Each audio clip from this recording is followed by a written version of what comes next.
This is episode 664 of the Rio Grande Foundation's Tipping Point, New Mexico. I'm Paul Gessing, president of the Rio Grande Foundation, New Mexico's free market think tank. You can find out more about the foundation at riograndefoundation.org. I am very pleased to be joined this week by Fred Nathan. He is the founder and executive director of Think New Mexico, another think tank based here in New Mexico. And we're predominantly going to be talking about their new report on the healthcare provider shortage that's available at their website, thinknewmexico.org. Welcome back to Tipping Point, New Mexico, Fred. Thank you for having me back, Paul. I really appreciate it. Yeah, well, why don't you just describe briefly your involvement with Think New Mexico and the role you feel it plays in New Mexico public policy? Sure. Think New Mexico is a results-oriented think tank serving New Mexicans. You're Uh, muted. just, can you hear me? Can you hear me? I can hear you. Yeah, we can now. Okay, I thought you said it's muted. It was, but we got from O- Okay, so should we start over or should I just pick it up where I was? yeah, already. Pick it up where I was? Yeah, pick up where you were. We'll Okay. Think New Mexico is a results-oriented think tank serving New Mexicans. Pretty different than most think tanks. We don't have an ideological bent. We just go where we think. In New Mexico, we're 49th or 50th in too many of these national rankings. So we just believe we should focus on practical solutions that work rather than political ideology. And consistent with that, we have a board made up of Democrats, Republicans, and independents. So, for example, we have a former Republican governor, Gary Carruthers, former Democratic Attorney General Paul Bardicki. The chair of our board is Roberta Cooper Ramo. And we have other statesmen and stateswomen like Jackie Baca, who's the CEO of Bueno Foods, Ed Lujan, and many others. And we're best known for a number of different campaigns that sort of span the ideological spectrum, from making full-day kindergarten accessible to every child in the state, repealing the regressive tax on food, as well as repealing the double tax on Social Security income for low and middle income New Mexicans, and ending predatory lending.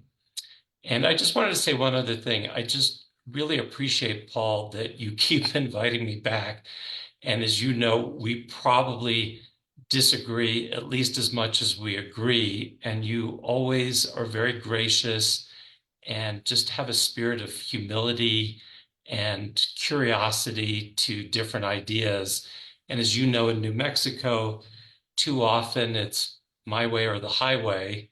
And as we both, I think, agree, the best policies are made when all voices are heard and everyone's at the table. So anyway, just wanted to give you a shout out after all these years of having me back on the show.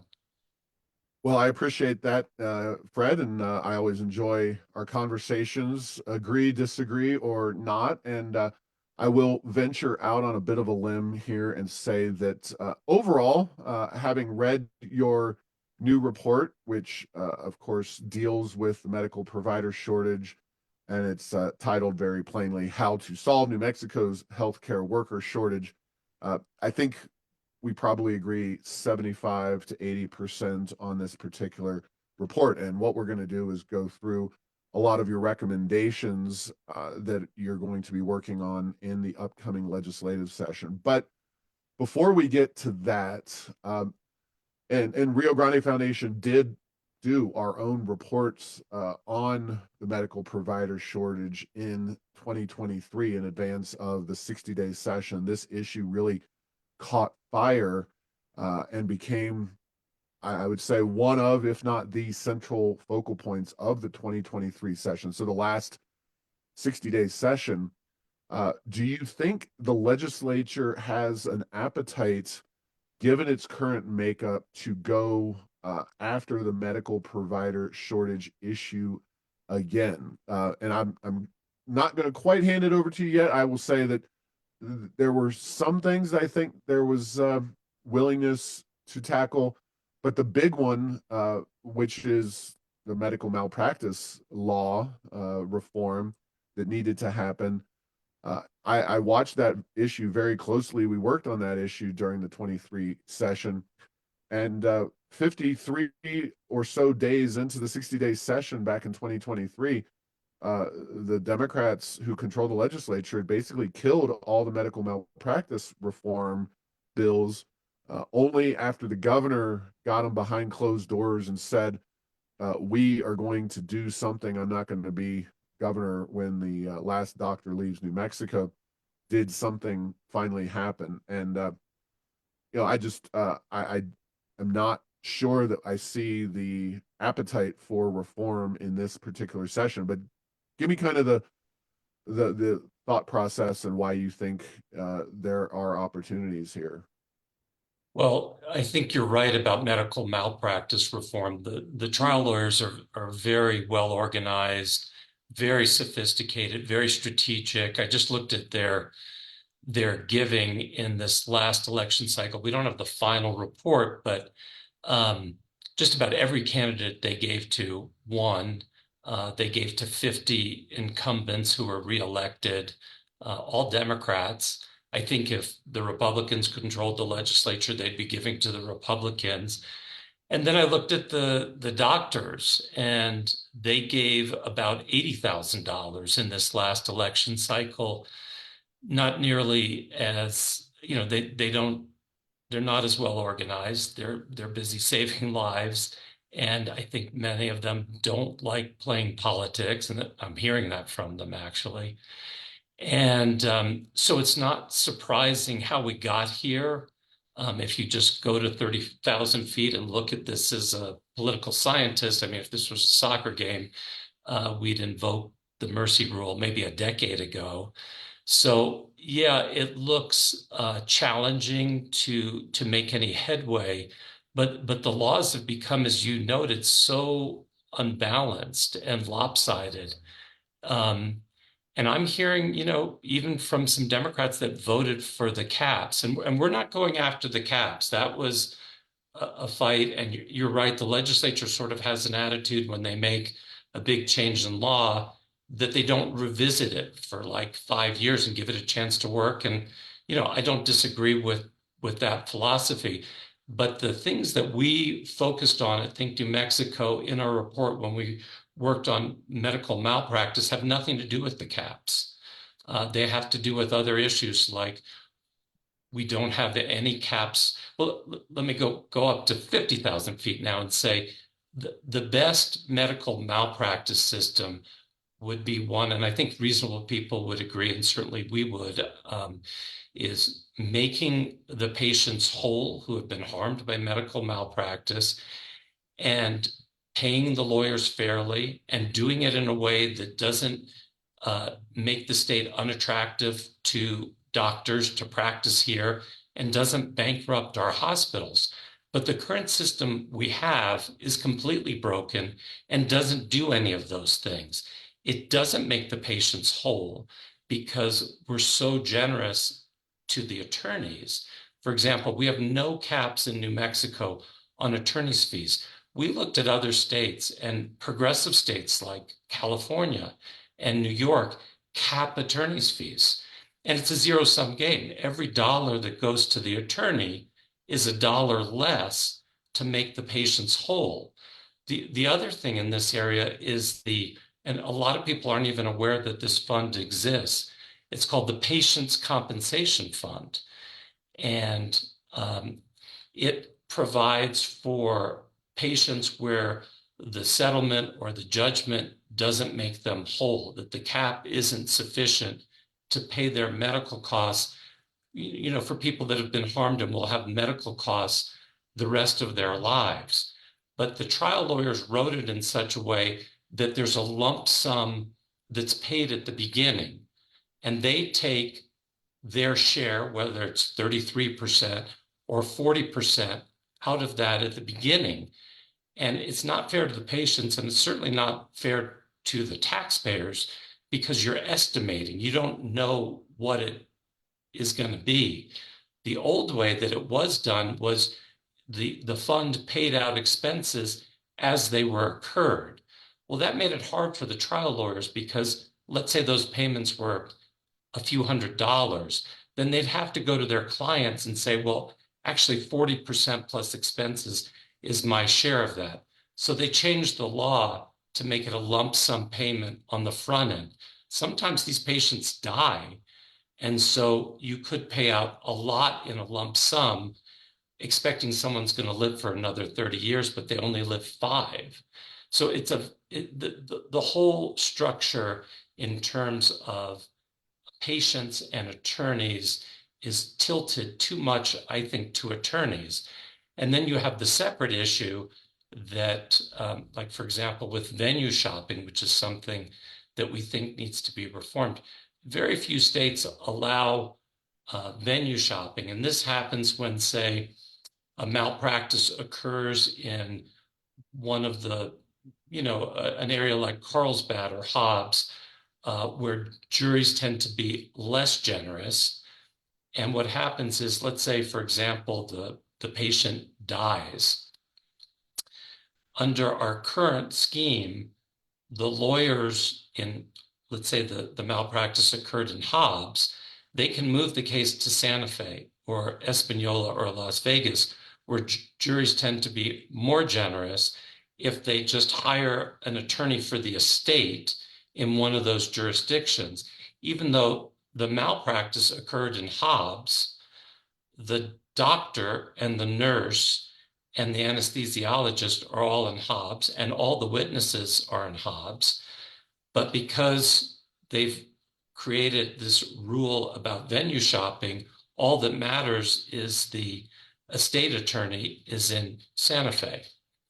So that actual scenario happened in Gallup, and there was a judgment of $58 million by a Santa Fe jury that's now forcing the hospital in Gallup into bankruptcy. If they fold, that will mean that 340 healthcare providers in Gallup will be out of work. And the 56,000 people who depend on that hospital will now be in a medical desert and will have to go to as far as Albuquerque if they need care at a hospital. So this is why we believe this system, this medical malpractice system that's been built up over many, many years, really is completely broken and lopsided towards trial lawyers at the expense of patients and doctors and hospitals. So politically, you're right, Paul. I think it's going to be very challenging to change this because the trial lawyers have been so smart and strategic, and they run candidates. For example, one of their lobbyists just got elected this cycle to serve in the legislature in the House in a district in the university area of Albuquerque.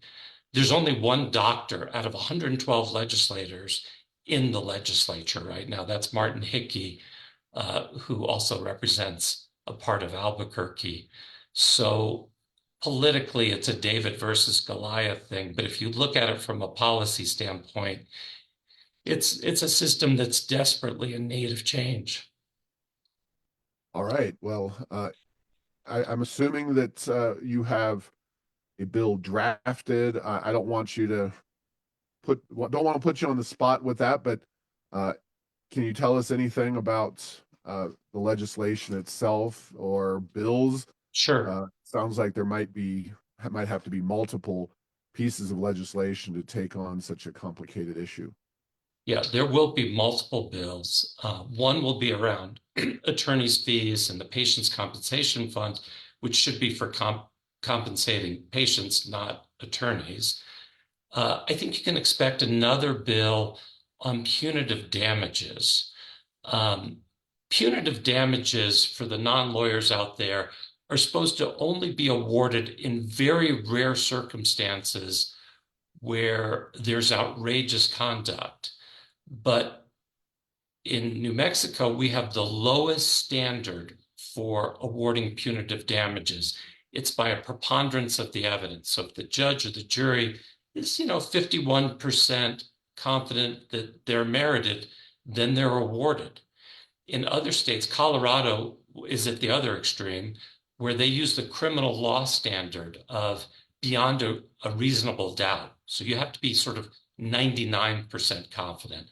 I think somewhere in the middle is the clear and convincing standard, which is what a plurality of states use. So you can expect a bill that will change the standard for punitive damages from a preponderance of the evidence to clear and convincing. Another bill, and this is sort of hard to explain, we call it stacking.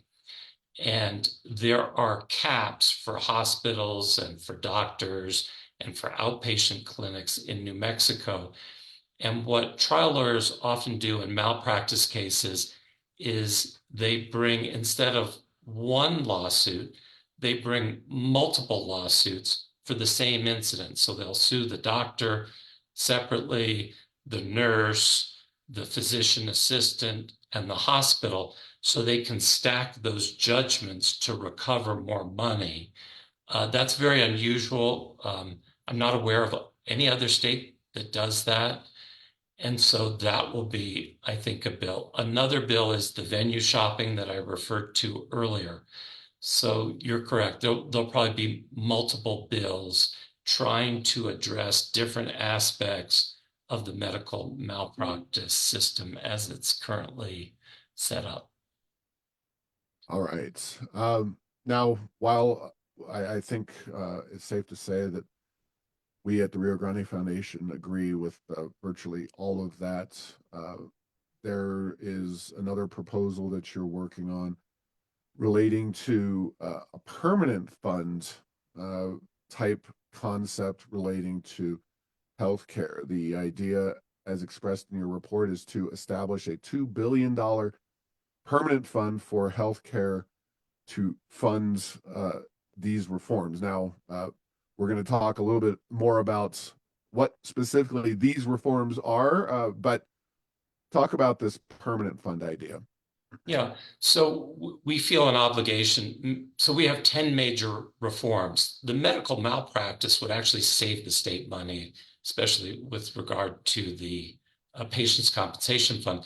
But many of our reforms cost money. So for example, we want to be more generous with the loan repayments and some other recommendations. So we always feel an obligation when we're proposing reforms that we have a good way to pay for it.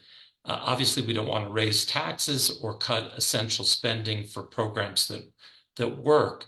So we looked at creating a permanent fund. And as you know, Paul, with this oil and gas surplus that's been coming in over the last several years, the legislature has some one-time monies. And to their credit, they've been creating some permanent funds. There's one for the environment. They just did one for higher education that's about $1 billion. We don't have a permanent fund, however, for healthcare, which is the second biggest expense to state government. And the other reason why this makes so much sense is that healthcare spending and inflation rises at a very high rate, like about 7.5%. But if you look at government revenues over the last, say, 50 years, they've only grown at about 3%. So if you hold everything else constant, you're going to constantly have to either raise taxes or cut spending to make up the gap between government revenues and healthcare growth. So we'd like to take some of those one-time monies and create a permanent fund for healthcare that could be used to, for example, raise Medicaid reimbursement rates, where you get a 3-to-1 match. So the return on investment is pretty remarkable. And so we think that makes a lot of sense. And we will be advocating for that in this upcoming session. Now, I am not as big of a fan of this particular legislation simply because I think New Mexico has a lot of problems right now. And if we addressed many of the other policies in your paper relating to medical providers, uh, we wouldn't have these permanent fund needs in such a way. I don't like the idea of setting up permanent funds for every area of government that has some issue. And what you're doing by having that put up is essentially reducing or removing a lot of legislative authority on a year-to-year basis. I think there's a lot we can do with that oil and gas money. We're not doing much that I would like to see done with it because of the makeup of the legislature. Uh, what specifically do you think that permanent funds could do that we couldn't do by, reducing taxes, addressing medical malpractice, making some of our healthcare workers here, training them, attracting them from other countries, et cetera?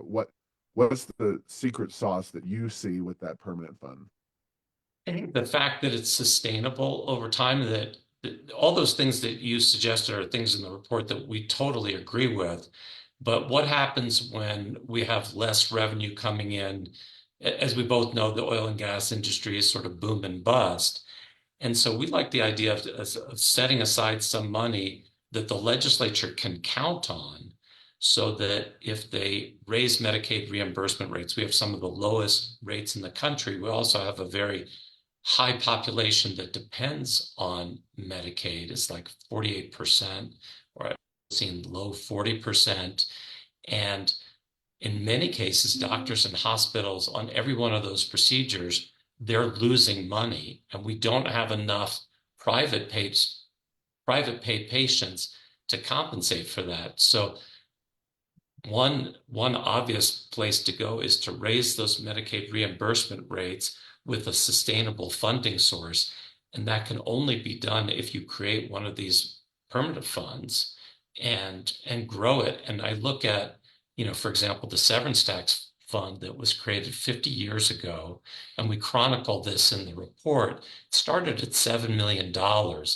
And even though they've been taking money out of it with compounding and wise investment, it's now like $10 billion. And now they're drawing about $500 million a year. Our taxes would be about $500 million higher if the legislature hadn't done that 50 years ago. So we're looking out at the future and trying to imagine state government without the spigot of oil and gas revenue, and making sure that healthcare can be adequately funded. Well, we'll have to debate the merits of our permanent funds in New Mexico another time. I'd rather see those dollars returned to the taxpayers. I don't feel that the permanent funds are very accountable, and it's not a great system, despite the seemingly broad support for it. But we'll move on Okay.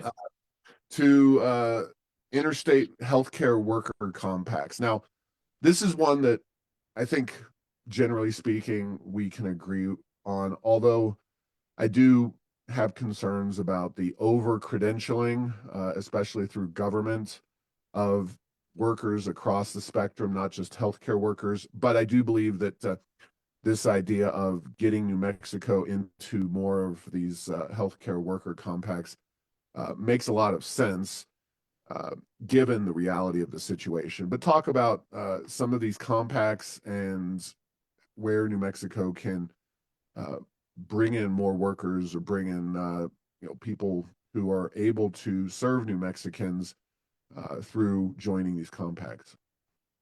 Yes. So there's 10 of these compacts, and this is probably, Paul, the most important thing we can do in the short term to increase the supply of healthcare providers in New Mexico. So there are these interstate healthcare worker compacts. There's one for doctors, there's one for nurses, EMTs, audiologists. There's about 10 of these major interstate compacts. And basically, they work like a driver's license. So you're licensed in one state with a driver's license, but you can drive in all 50. These compacts sort of work the same way. You're still licensed in one state, but as long as you haven't, broken laws and so forth, you're able to practice in other states that have joined the compacts.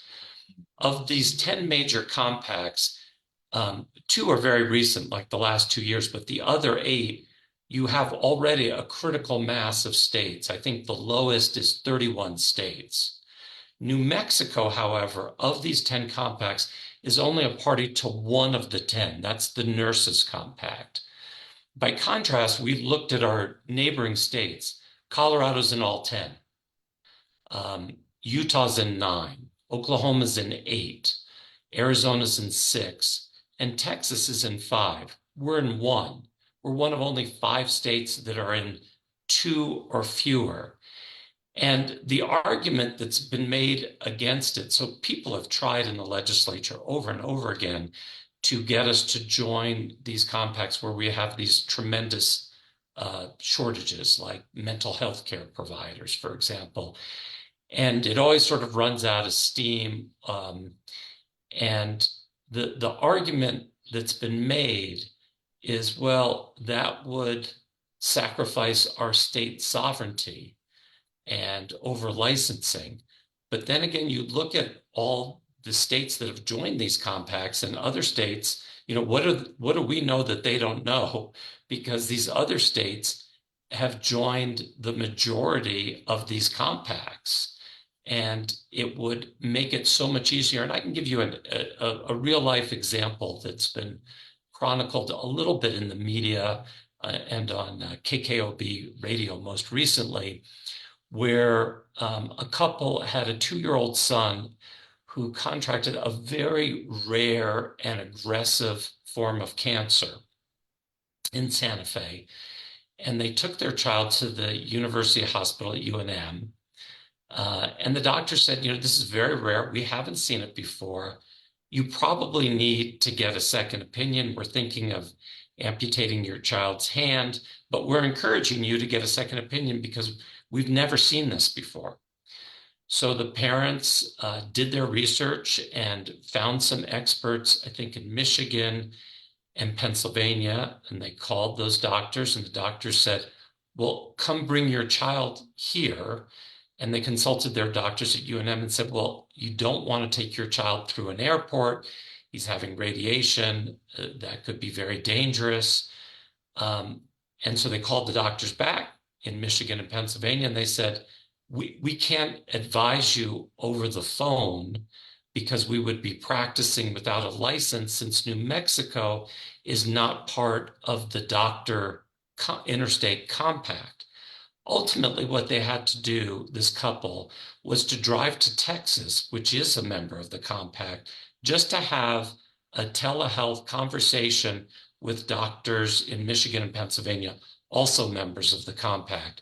So this would make life so much better and less expensive for New Mexico patients.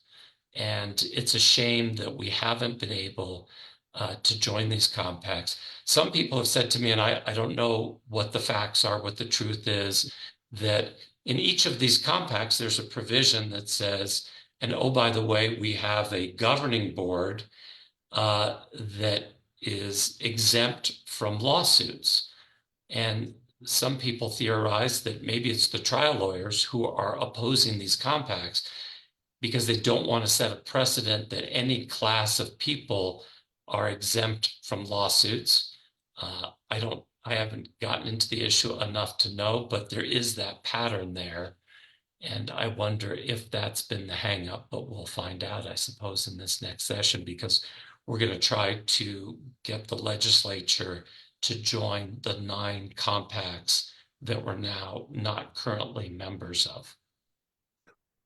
Great. Well, like I said, it's a second best solution, but I think it is the most realistic solution given the current situation in New Mexico, politically speaking. Obviously, there's been some talk in recent years about occupational licensing, but I don't think the legislature in New Mexico is ready for the kind of reform that I might ideally like. So again, we stand very much in line with you in that solution. So the last thing, and something that we worked on, well, the last thing that you're going to be working on extensively this session is the tax structure as it pertains to medical professionals. Now, one of the things that you're talking about that we have also talked about is the gross receipts tax on medical services. That was only repealed for a few years and will be reinstated in 2028. Uh, talk about that, but talk about the other tax issues that you want to address in this session. Well, there's two, and you hit on the first one, which is the gross receipts tax on medical services. New Mexico is one of only two states that taxes medical services. The other one is Hawaii. Now, kudos to the legislature because, as you alluded to, they suspended that tax on copays and deductibles for 5 years. We think that tax should just be abolished. And just so people understand, the average gross receipts tax in New Mexico, it's different in every jurisdiction because there's a local tax added on. But if you average it out across the state, it's a little over 7%. And doctors collect the tax and they can't pass it on to their patients or to insurance companies or to the federal government. The insurance companies won't pay it, and they put that in their contracts. Same thing with the federal government. They won't pay it for Medicare. They won't pay it for Medicaid. So the doctors are forced to eat that tax. It's 7%. It's a tax they don't have to pay anywhere else.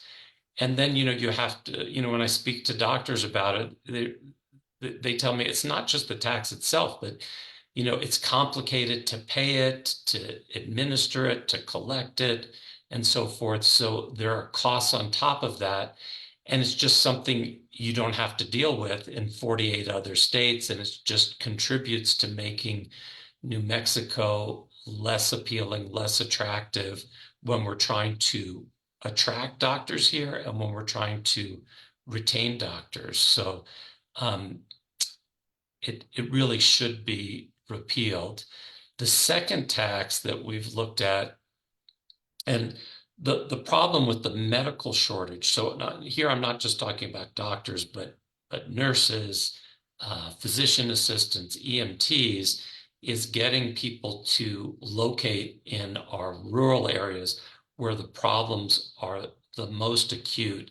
I talked to Heather Kovich, who's a doctor with the Indian Health Service, in the course of doing our research.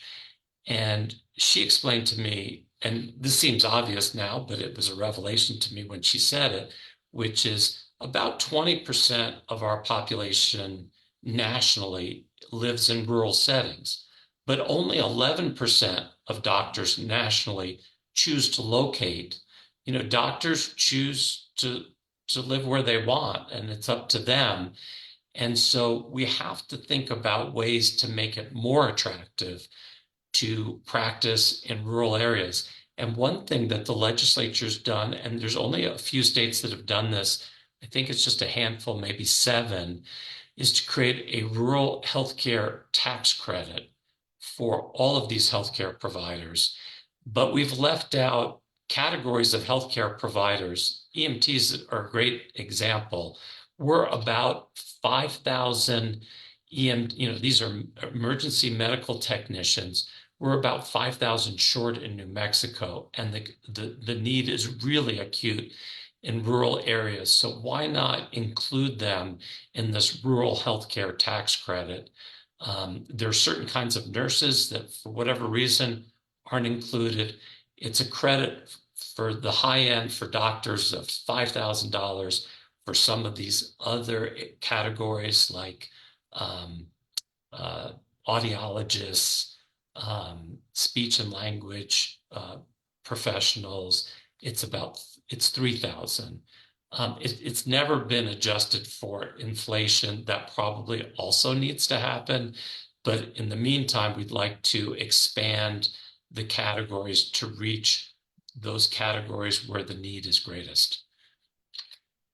All right. Well, we do have a few minutes and just want to emphasize, as we discussed before the show, that those are the four broad areas that you're working on this session.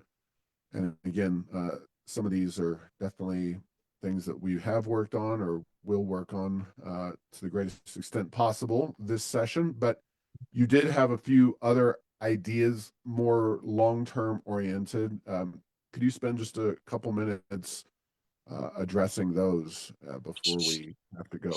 Sure. And you alluded to some of them. One example, and I think we may disagree about this when we talked offline, is credentialing. And I never knew about this until we started researching this, but apparently when you come into a state like New Mexico, you have to be credentialed by hospitals where you want to practice and by those insurance companies where you want to receive payment for your patients. And every one of those hospitals and every one of those insurance companies has a different regimen for credentialing. And I've since talked to doctors. In fact, I just talked to an eye doctor who told me described for me all the paperwork and how much time he was, when he moved here, he was ready to start practicing, but he couldn't practice because he wasn't credentialed. And it took months to get approved by some of these hospitals and as well as some of the insurance companies. In other states, Arkansas would be a great example. They passed a law that said there will be one credential. That's all you have to pass to get your license and to start practicing. And hospitals and insurance companies, you have to work together to create one credentialing system. And that made a lot of sense to us. But some people feel that every hospital and every insurance company ought to be autonomous and have their own separate credentialing system. So that's one area that, we can get doctors, once we attract them to New Mexico, we want them to start practicing immediately because of the shortage. And it just makes a lot of sense, I think. Okay. Yeah, I don't think we oppose that, but I'd have to take a closer look. Anything else? Last Um, idea. Loan repayments. This is something that all the states have started to do is to, for example, for nurses and doctors and other healthcare professionals, is to pay a portion of their tuition. And a lot of doctors end up in enormous debt after medical school. And what most states do is they offer, like New Mexico, $25,000 a year for 3 years. Well, it turns out when you look at some of the academic literature that's out there about how long it takes professionals to set down roots, it's usually like 5 years.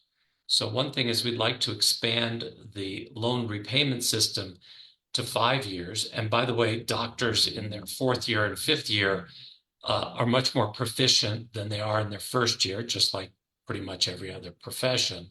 So it's just something that states have reflexively done without really looking at the research. And by extending these loan repayment plans, maybe we can get some of these doctors to set down roots so that when the loan repayment ends, they've established firm roots in New Mexico and want to practice here for the rest of their lives.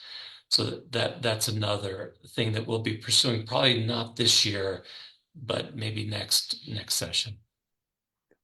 All right. Well, folks can find your report at thinknewmexico.org. Is there anything else you'd like to tell people? Well, I just hope that if you agree with some of these ideas, that you'll call your legislators or write your legislators. You can do that from our website by going to the actions page And you don't need to know who your legislators are. You just type in your address and the computer automatically fills in those fields, as well as the governor and the lieutenant governor. There's a pre-scripted letter, but we always encourage people to just talk about your own lived experience. And everywhere I go, Paul, and I'm sure it's the same with you, because I know you've written on this subject, that so many New Mexicans either can't find a doctor or they have a doctor, but they can't get in to see that doctor. And so talk to your legislators about that and help to educate them about the medical shortage that we're experiencing in New Mexico. All right. Well, definitely share your concerns on the issue, and we'll see how we can work together on these issues in the upcoming 60-day session. So thank you again for your time, Fred. Thank you again for having me, Paul. Greatly appreciated. All right. Thanks for listening to this week's episode. Find all episodes at tippingpointsnm.com or at the Rio Grande Foundation's YouTube channel. Subscribe to the show at Apple, Stitcher, or tell Google Home to play Tipping Point New Mexico. Thanks to Path 3 Marketing for producing this show.